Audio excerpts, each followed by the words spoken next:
The 28 Days Later franchise, a legacy of rage. It started with a virus, not the undead, not the slow, shambling walkers of old horror lore. No, this was something new, something fast, something furious. In 2002, 28 Days Later redefined the zombie genre without ever using the word zombie. Directed by Danny Boyle and written by Garland, 28 Days Later begins when a group of animal rights activists unknowingly release chimpanzees infected with the rage virus. Cut to 28 days later. Cillian Murphy's character Jim wakes up alone in a London hospital to find the city eerily deserted. What follows is a brutal, haunting journey through a post-apocalyptic Britain where the infected don't die. They attack with lightning speed and primal fury. The film's impact was immediate. Not only did it popularize the concept of fast-moving infected, it changed how horror movies were shot, gritty, handheld, and raw. With a modest budget and a bold vision, 28 Days Later made over $84 million worldwide and became a cult classic almost overnight. 5 years later, the infection returned. In 28 Weeks Later, released in 2007, the story picks up 6 months after the first outbreak. The U.S. military steps in to begin rebuilding a quarantined London. Survivors are brought back. Security is tight. But nothing can hold the rage virus for long. One moment of human connection, one tragic mistake, and the outbreak begins again.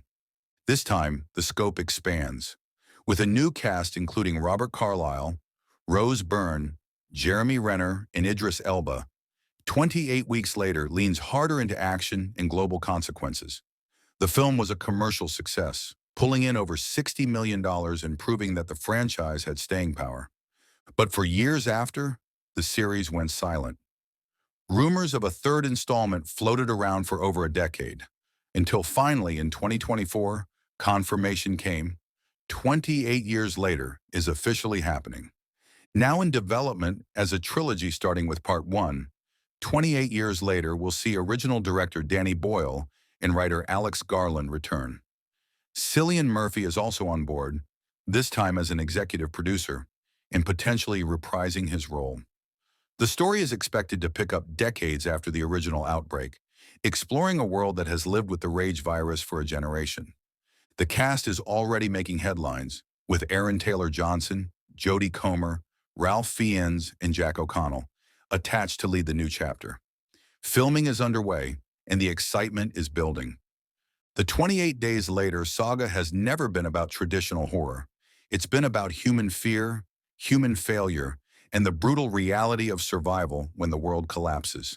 From empty London streets to military-controlled zones and the slow rebuild of civilization, this is a franchise that digs into what happens when the rules are gone and rage takes over. And now, nearly 3 decades later, we're about to find out what's left of that world and what's coming next.